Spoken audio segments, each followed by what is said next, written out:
El discípulo a quien amaba a Jesús.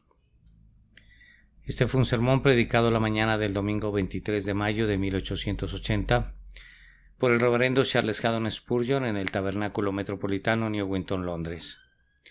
Nuestro Señor amaba a todos sus discípulos según este texto. Como había amado a los suyos que estaban en el mundo, los amó hasta el fin. Dijo a todos los apóstoles: ya no os llamaré siervos, porque el siervo no sabe lo que hace su Señor.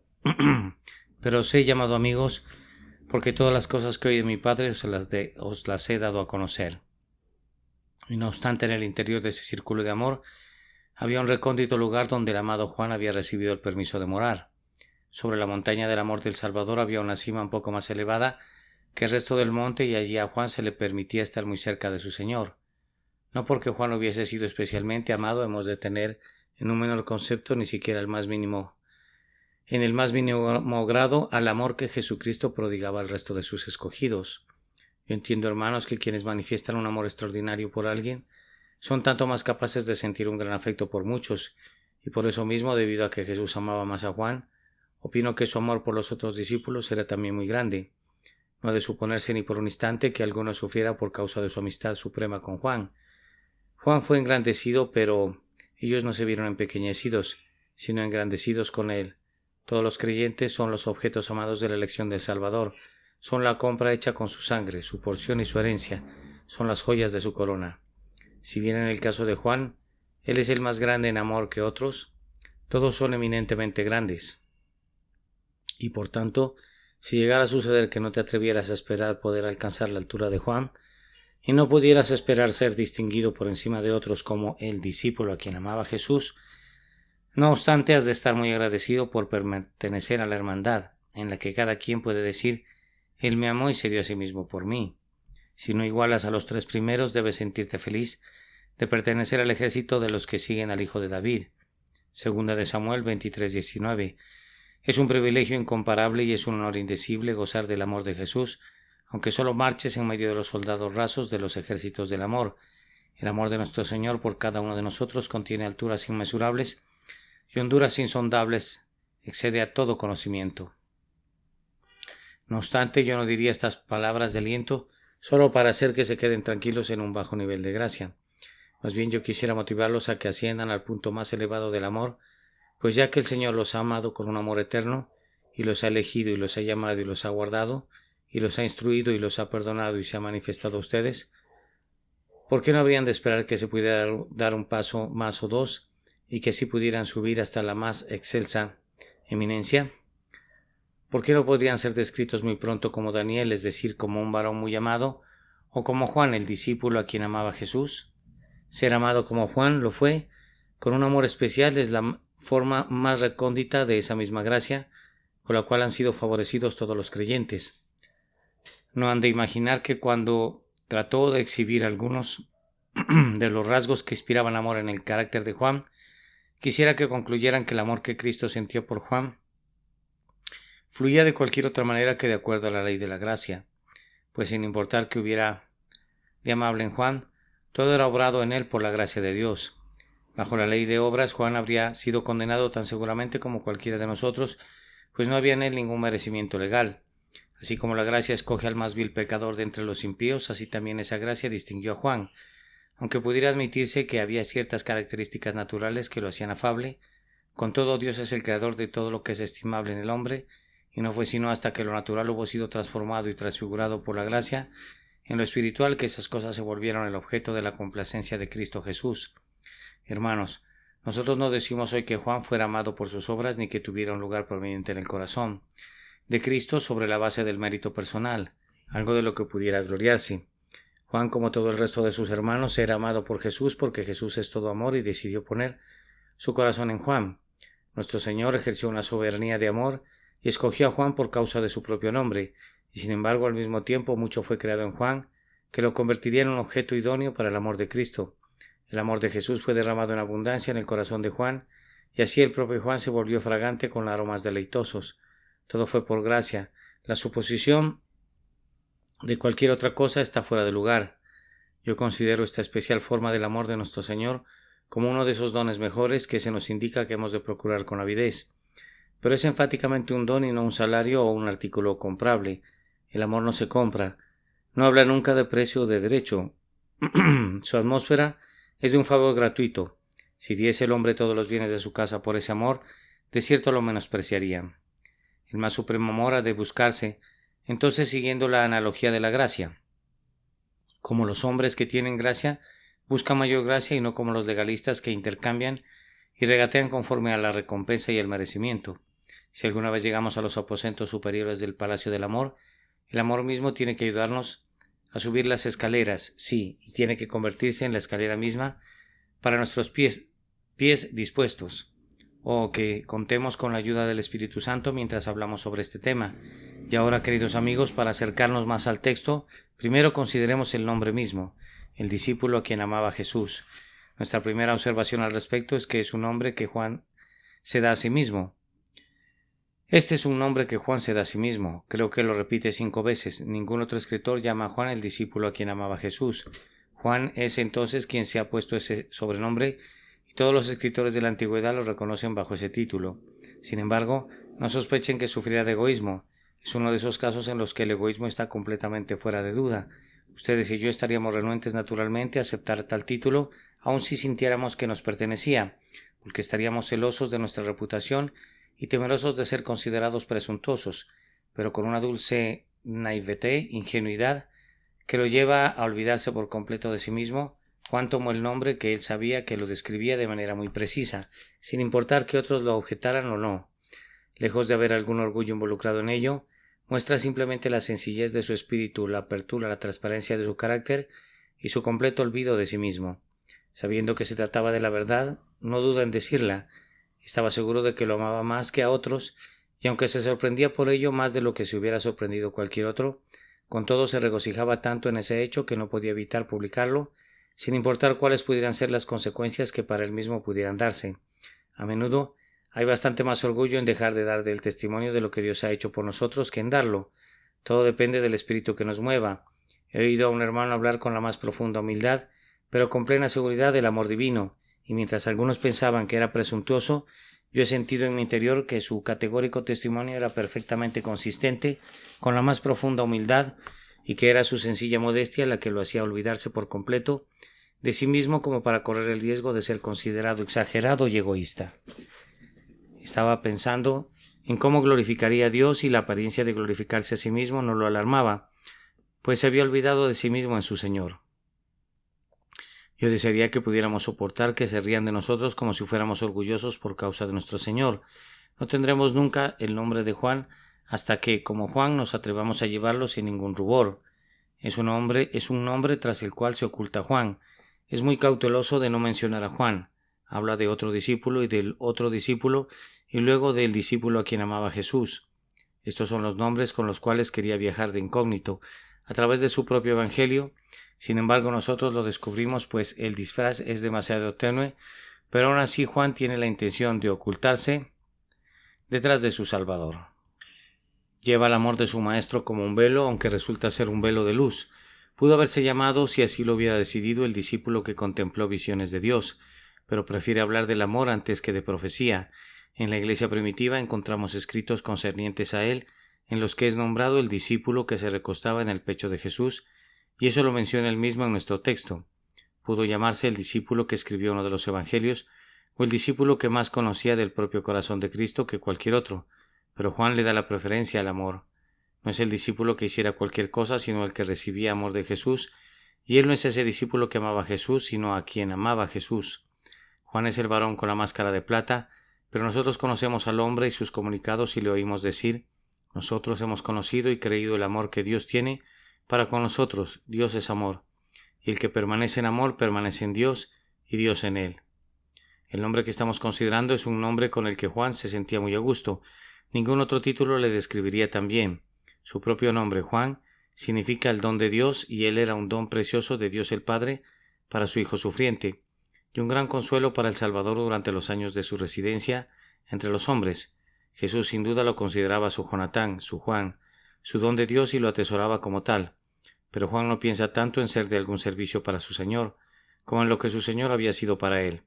Él se llama a sí mismo el discípulo a quien amaba Jesús, porque reconocía la deleitable obligación que brota del gran amor y deseaba estar siempre bajo su regia influencia.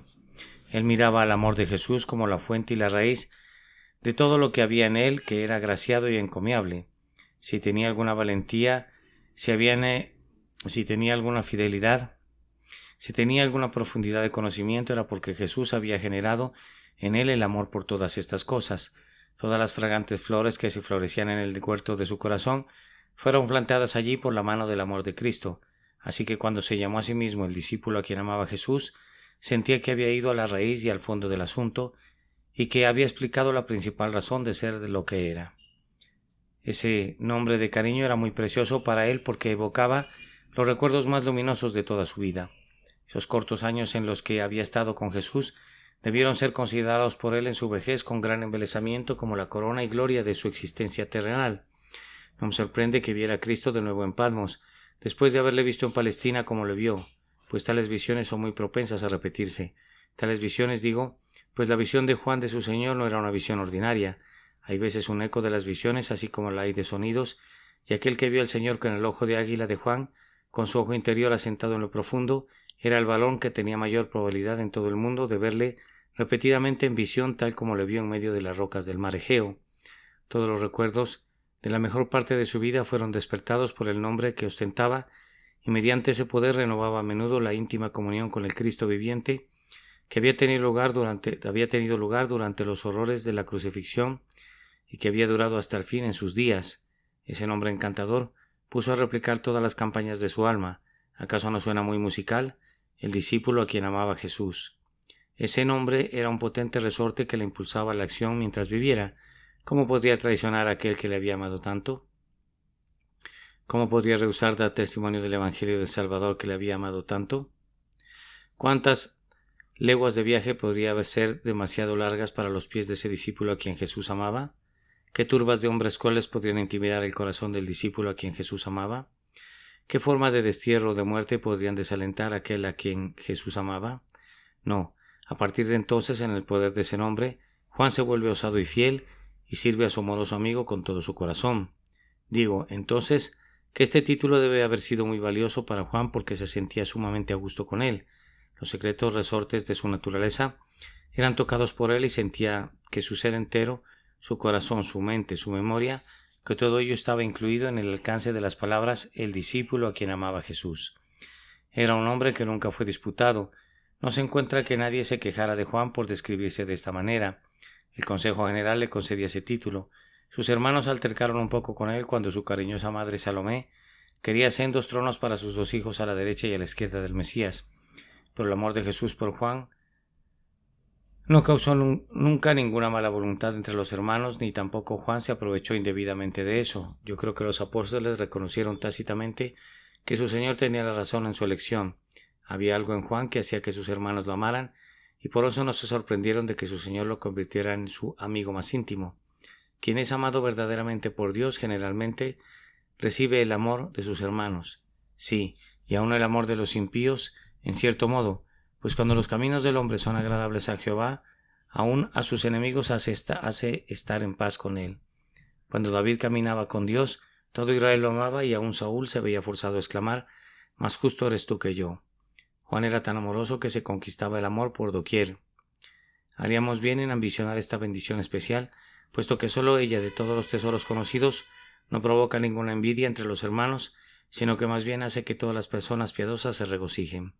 Puesto que los santos desean ser amados grandemente, se alegran cuando se encuentran con aquellos que han obtenido esa bendición.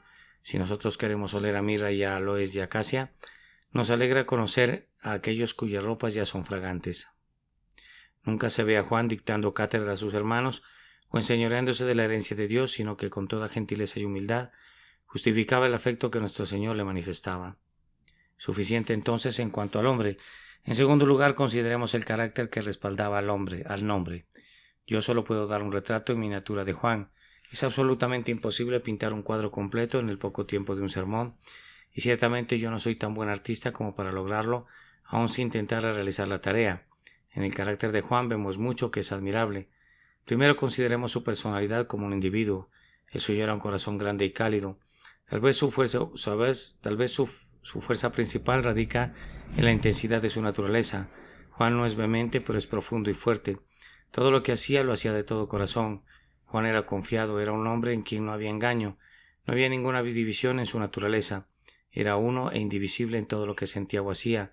No albergaba preguntas, no era criticón, ni era propenso a espiar las fallas de los demás, y con respecto a las dificultades, ya fueran mentales o de otro tipo, parece haber estado felizmente libre de ellas, habiendo ponderado y llegado a una conclusión. Toda su naturaleza se movía en una sólida falange, con una marcha enérgica. Doquiera que iba íntegramente y muy resueltamente. Algunos hombres van en dos sentidos, o cambian de línea de conducta, o se dirigen a su objetivo de una manera indirecta, pero Juan orienta su locomotora directamente hacia adelante, con los fuegos llameantes y con la máquina trabajando a toda velocidad. Su alma entera estaba involucrada en la causa de su Señor, pues era un pensador profundo, un estudiante silencioso y luego un actor enérgico. No era impetuoso con la premura de Pedro, pero no obstante era cabal y resuelto y ardía en celo. Juan vivía sus creencias y creía al máximo lo que había aprendido de su Señor. Lean su epístola completa y vean cuántas veces dice: sabemos, sabemos, sabemos. En él no hay algunos de los condicionales tales como sí. Es un creyente sólido y profundo. Su corazón da un asentimiento y un consentimiento genuinos. Además había una intensa calidez en Juan. Amaba a su Señor y amaba a sus hermanos. Amaba con un gran corazón, pues tenía una noble naturaleza. Amaba constantemente y amaba de tal manera como para ser valiente por su maestro en la práctica, pues era un hombre osado, un verdadero hijo del trueno. Estaba dispuesto a ir al frente si tenía que hacerlo, pero de una manera muy tranquila y no con prisa ni ruido. El suyo no es el desplome de una catarata, sino el discurrir tranquilo de un río profundo. Juntando todo lo que sabemos acerca de su personalidad, lo vemos como un hombre que era lo opuesto del típico hijo de la desconfianza, frío, calculador y precavido. Ustedes saben a qué tipo de personas me refiero, a personas muy buenas a su manera, pero de ninguna manera fascinantes o que hayan de ser muy imitadas. Juan era completamente lo contrario de sus hermanos secos, sin jugo, que no poseen una naturaleza humana, seres que son en algún punto casi perfectos porque no tienen suficiente vida para pecar. No hacen ningún mal porque no hacen nada en absoluto. Yo conozco a unos cuantos de esos deleitables individuos críticos agudos de otros, y ellos mismos sin tacha, con esta única excepción, que no tienen corazón. Juan era un hombre cordial, era un hombre de cerebro pero de alma también, un hombre de alma caritativa, un hombre en el que prevalecía una vida intensa pero tranquila, un hombre a ser amado. La suya no era la vida de un arbusto congelado, sino de una rosa roja. Él llevaba el verano en su semblante, la energía en sus modales, una fuerza firme en todos sus movimientos. Era semejante a aquel otro Juan de quien una vez fuera el discípulo. Él era una antorcha que ardía y alumbraba. Había en Juan calidez y luz a la vez. Era intenso, sincero y abnegado por naturaleza, y una plenitud de gracia que santificaba esas virtudes se derramaba sobre él. Veámoslo ahora en su relación con su Señor. El nombre que adopta para sí mismo es el discípulo a quien amaba Jesús. Jesús lo amaba como a un discípulo. ¿Qué tipo de discípulos aman los maestros? Los que han sido alguna vez maestros de jóvenes saben que si los maestros pudieran elegir, ciertos alumnos serían elegidos de preferencia a otros. Cuando enseñamos, amamos a la gente enseñable, tal como Juan. Era un hombre que aprendía rápido. No era como Tomás, lento, argumentador, cauteloso, sino que habiéndose asegurado una vez que tenía un verdadero maestro, se le entregaba por completo y estaba dispuesto a recibir lo que tuviera que revelarle. Juan era un discípulo de mirada muy perspicaz que penetraba en el alma de la enseñanza de su instructor. Su emblema en la iglesia primitiva era un águila, el águila que se remonta, pero también el águila que ve a la distancia. Juan veía el significado espiritual de los tipos y los emblemas. No se detenía en los símbolos externos, como lo hacían algunos discípulos, sino que su alma penetrante leía en las profundidades de la verdad. Se puede ver eso tanto en sus evangelios como en sus epístolas. Era un hombre orientado a lo espiritual, no se detiene en la tierra, sino que se sumerge debajo de la superficie, perfora la concha y llega hasta la enseñanza interior. Su primer maestro fue Juan el Bautista y fue tan buen discípulo que fue el primero en dejar a su maestro. ¿Tú sugieres que eso no demuestra que fuera un buen discípulo? Ciertamente, si lo demostraba, pues el propósito del Bautista era enviar a sus seguidores a Jesús. El Bautista dijo: «He aquí el Cordero de Dios que quita el pecado del mundo», y Juan era un seguidor tan aventajado del precursor que inmediatamente siguió al propio Señor, a quien el precursor le había presentado. Esto lo hizo sin ninguna sacudida violenta. Su progreso fue natural y consistente. Pablo vino a Jesús con un gran sobresalto y un inesperado giro cuando se vio en peligro en el camino a Damasco, pero Juan se deslizó suavemente hasta el Bautista y luego desde el Bautista hasta Jesús. No era obstinado ni tampoco débil, sino que era dócil y por eso progresaba constantemente en su aprendizaje. Ese es el tipo de discípulos que un maestro invariablemente ama, y por tanto Juan era el discípulo a quien amaba Jesús. Juan estaba lleno de fe para aceptar la enseñanza que recibía. La creía y la creía real e íntegramente. No creía como lo hacen algunas personas con la punta de los dedos del entendimiento, sino que sujetaba la verdad con ambas manos, la albergaba en su corazón y permitía que fluyera desde ese centro y que saturara su ser entero. Era un creyente en lo más íntimo de su alma. Cuando vio la sangre y el agua que brotaban desde la cruz y los lienzos enrollados en el sepulcro, vio y creyó. Su fe generó en él un amor sólido y duradero, pues la fe obra por amor. Él creía en su maestro de una manera dulcemente familiar. En el amor no hay temor, sino que el perfecto amor echa fuera el temor. Un discípulo confiado y entregado de esta manera con seguridad será amado por su maestro. Juan tenía una gran receptividad, absorbía todo lo que se le enseñaba, era como un vellón de Gedeón, listo para ser remojado con el rocío del cielo. Su naturaleza entera absorbía la verdad que es en Jesús. No hablaba mucho, yo pensaría que más bien era un discípulo callado. Hablaba tan poco que solo tenemos una expresión suya registrada en los evangelios. Vamos, dirá alguien. Yo recuerdo 2 o 3 participaciones. ¿Me estás recordando que él preguntó si podía sentarse a la diestra de Cristo? No he olvidado esa petición, pero yo te respondo que fue su madre Salomé quien habló en aquella ocasión. Tú me dices también que en la cena Juan preguntó, Señor, ¿quién es? Sí, pero fue Pedro quien puso esa pregunta en su boca. La única declaración que yo recuerde en el Evangelio que era genuinamente de Juan fue junto al mar de Tiberias cuando le dijo a Pedro, ese es el Señor. Ese fue un pequeño discurso muy significativo, un reconocimiento de su Señor que el vivaz ojo del amor hace con seguridad. Aquel que vivía más cerca de Jesús podía discernirlo mejor cuando estaba en la costa. Es el Señor. Es la alegre exclamación del amor que se llena de júbilo al ver a su amado. Habría podido servirle a Juan como su lema. Es el Señor. Oh, que fuéramos capaces en medio de la oscuridad y de la agitación de discernir al Salvador y de regocijarnos en su presencia. Bienaventurados los de limpio corazón, porque ellos verán a Dios, y el discípulo amado era uno de esos. Un rasgo grandioso del carácter de Juan como discípulo era su intenso amor por su maestro. No solo recibía la verdad, sino que recibía al maestro mismo. Yo entiendo que la proclividad a las fallas en un hombre a menudo revela más su corazón que sus virtudes. La observación que hago pudiera parecer extraña, pero es válida. Un corazón verdadero puede ser visto tanto en su debilidad como en su excelencia. ¿Cuáles eran los puntos débiles de Juan? Según dirían algunos, en una ocasión fue intolerante. Ciertas personas estaban echando fuera demonios y él se los impidió porque no seguían a los discípulos. Ahora bien, esa intolerancia indebida como era brotaba del amor por su Señor, pues temía que esos intrusos se constituyeran en rivales de su Señor y quería que se sometieran al gobierno de su amado Jesús. En otra ocasión los samaritanos no querían recibirlos y él le pidió a su maestro que hiciera descender fuego del cielo sobre ellos. Uno no lo encomia, pero aún así fue el amor de Jesús lo que le hizo indignarse ante su conducta poco generosa para con su mejor amigo. Se sentía tan indignado de que los hombres no atendieran al Salvador, que había venido al mundo para bendecirlos, que quería hacer descender fuego del cielo. Eso demostraba su amor ardiente por Jesús, incluso cuando su madre pidió que él y su hermano se sentaran sobre sendos tronos a la derecha y a la izquierda de Cristo. Era una profunda y razonada fe en Jesús la que había sugerido eso. Su idea de honor y gloria estaba ligada a Jesús. Si cede a la ambición es por una ambición de reinar con el despreciado Galileo. No quiere un trono a menos que sea al lado de su líder.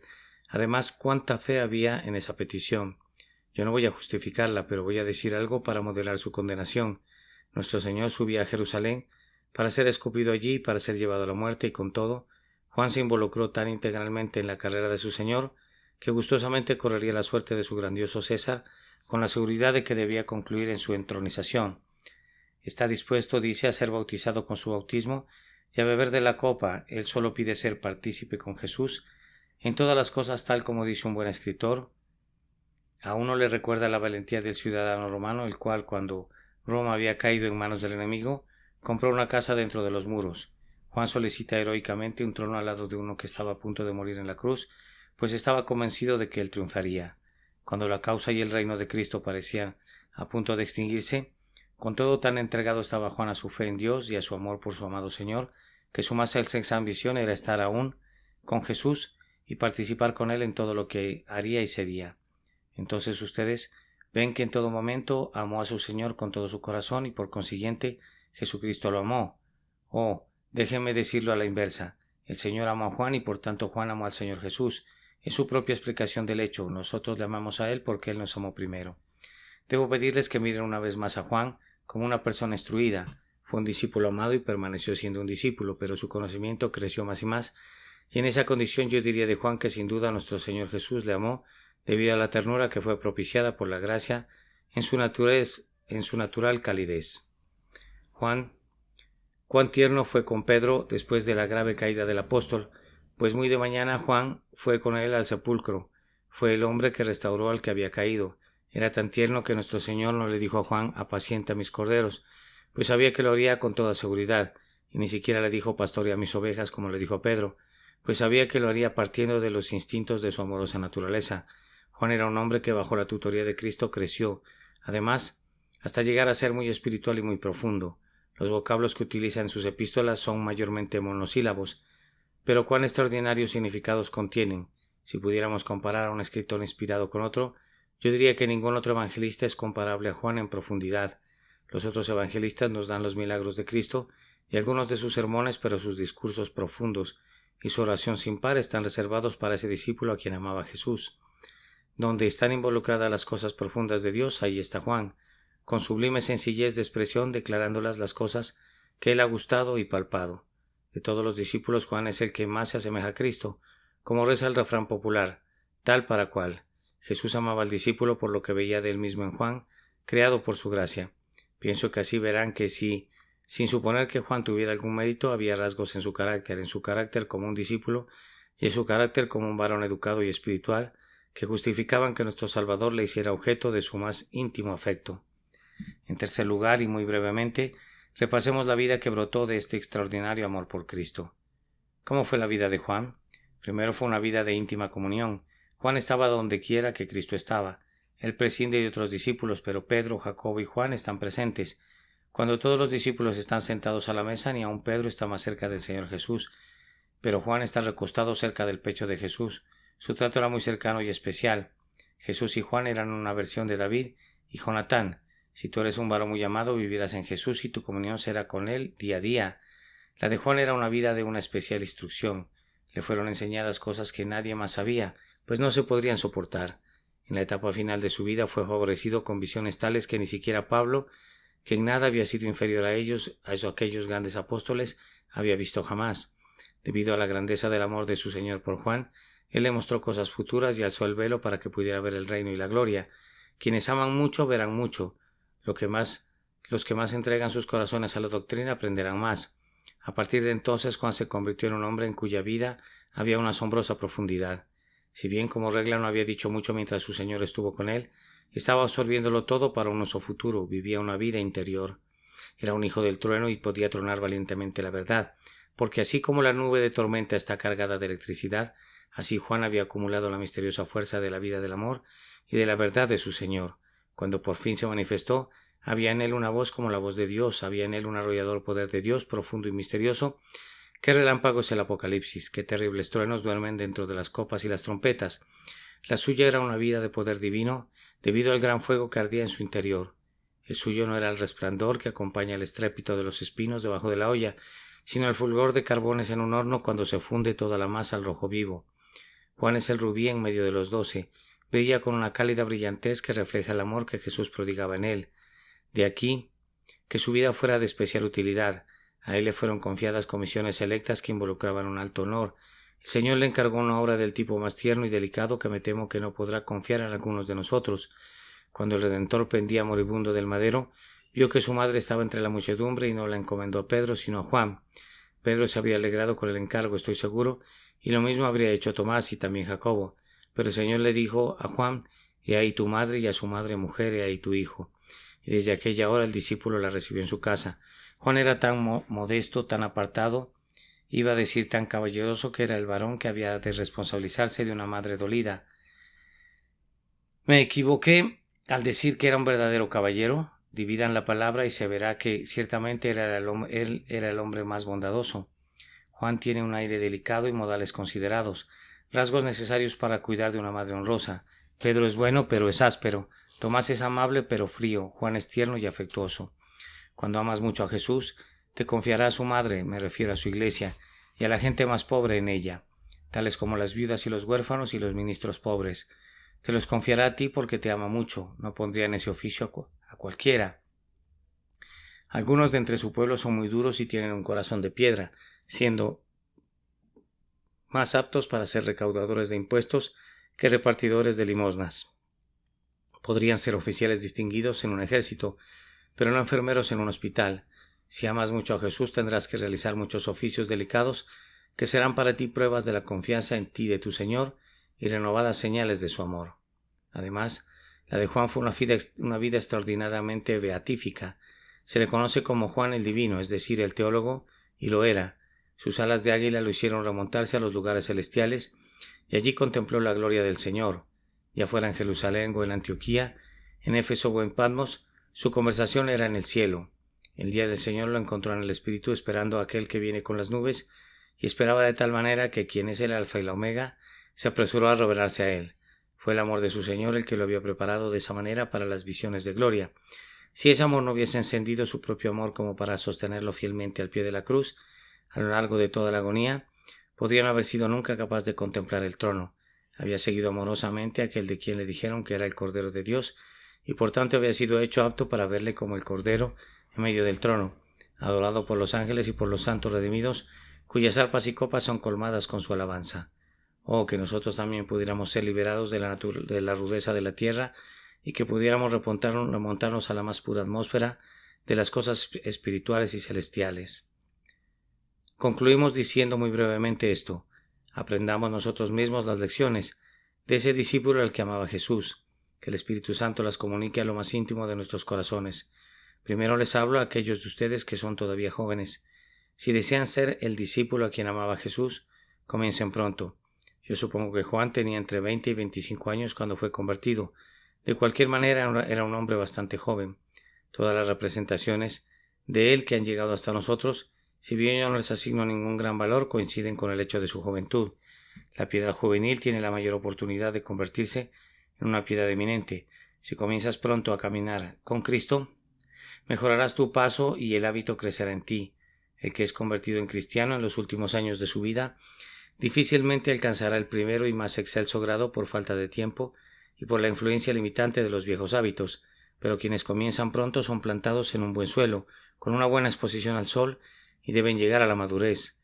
Los soldados que se alisten temprano bajo el estandarte de nuestro David tienen la esperanza de convertirse en veteranos y de alcanzar a los 3 primeros. Segunda de Samuel 23:19. A continuación, si queremos ser como Juan en el hecho de ser amados por Cristo, hemos de entregar los mejores pensamientos de nuestro corazón a las cosas espirituales. Hermanos y hermanas, no se detengan en la ordenanza externa, antes bien sumérjanse en un sentido interior. Nunca permitan que su alma en el día del Señor, por ejemplo, esté feliz y agradecida simplemente porque fueron al lugar de adoración. Háganse la pregunta, ¿en verdad adoré? ¿Tuvo mi alma comunión con Dios? En la práctica de las 2 ordenanzas del bautismo y de la cena, no se contenten con la concha, sino busquen obtener el núcleo de su significado interno. No descansen a menos que el propio Espíritu de Dios more en su interior. Recuerden que la letra mata, el Espíritu es el que da vida. El Señor Jesucristo no se deleita en aquellos que gustan de anchas filacterias, ni de sacramentos multiplicados, ni de representaciones santas, ni de observancias supersticiosas. El Padre busca a los que le adoran en espíritu y en verdad. Si son espirituales, estarán entre aquellos que tienen la probabilidad de ser hombres grandemente amados. A continuación de eso, alimenten una santa calidez. No repriman sus emociones ni congelen sus almas. Ustedes conocen la clase de hermanos que son dotados con un poder frigorífico.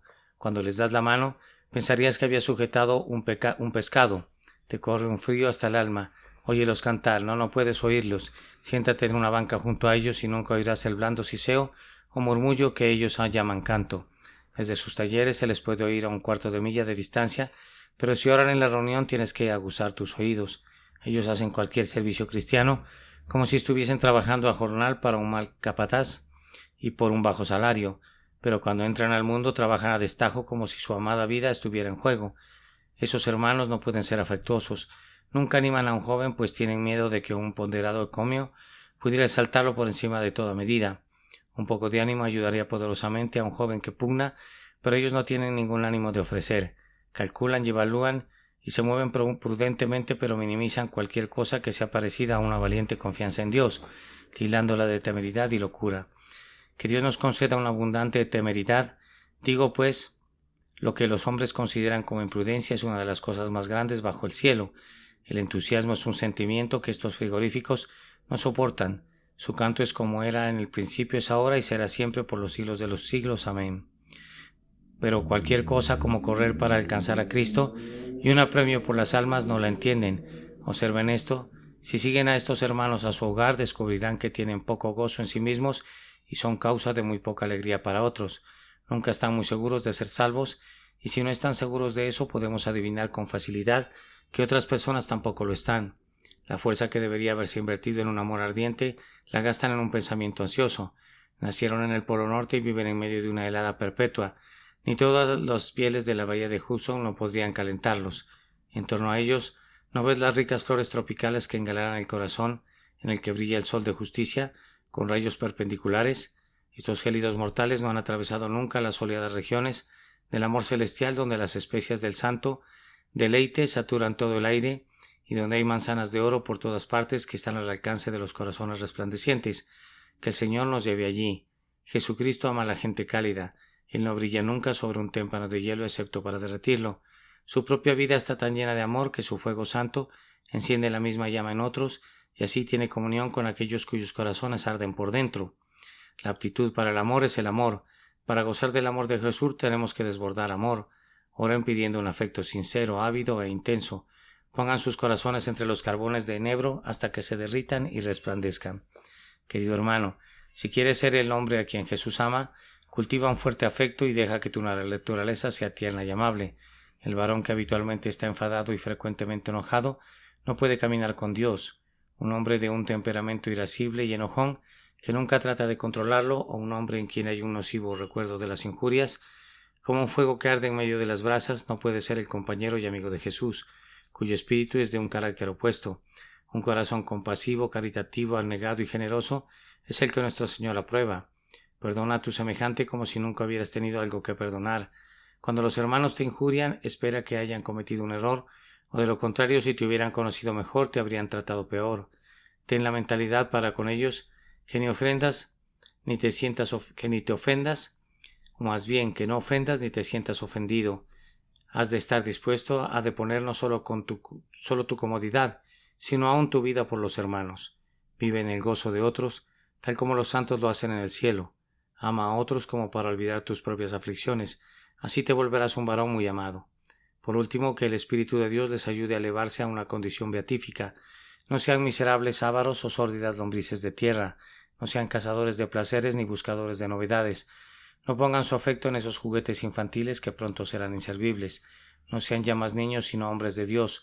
Oh, que encuentren su gozo en Cristo, su riqueza en Cristo, su honor en Cristo, su todo en Cristo, pues eso es la paz. Estar en el mundo, pero no ser del mundo, permanecer aquí como si fueras un ángel enviado del cielo, para morar por un tiempo entre los hijos de los hombres, para hablarles del cielo y señalarles el camino. Eso es permanecer en el amor de Cristo, estar siempre listos a volar, estar esperando en puntas de pie la llamada para ir al cielo, esperar oír la trompeta que suena su nota de clarín, la trompeta de la venida de su Señor. Eso es tener comunión con Cristo. Suéltense, los ruego, las ataduras de este mundo, sujétense más firmemente al mundo venidero, pues así será derramado abundantemente el amor de Jesús en su interior. Arrojen su ancla hacia arriba, en el plácido mar de amor divino, y no la echen hacia abajo, como los marineros en un océano turbulento. Ánclense en el trono eterno, y no se separen nunca, ni siquiera en el pensamiento del amor de Dios, que es en Cristo Jesús, Señor nuestro. Que sea el privilegio de ustedes y el mío, hermanos y hermanas, recostar nuestras cabezas en el pecho de Jesús hasta que apunte el día y huyan las sombras. Amén y amén. Porción de la Escritura leída antes del sermón, Primera de Juan, capítulo 2. Notas del traductor. El pastor Spurgeon dice: dividan la palabra. Se refiere a la palabra gentleman. Entonces tenemos que dividirla. Gentleman. Luego dice: on surely he was the gentlest of men. Y ciertamente era el hombre más bondadoso. 2. La palabra falange indica cuerpo de tropas numeroso. El discípulo a quien amaba Jesús. Este fue un sermón predicado la mañana del domingo 23 de mayo de 1880 por el reverendo Charles Haddon Spurgeon en el Tabernáculo Metropolitano, New Winton, Londres. El discípulo a quien amaba Jesús, el mismo que en la cena se había recostado al lado de él. Juan, capítulo 21 y versículo 20.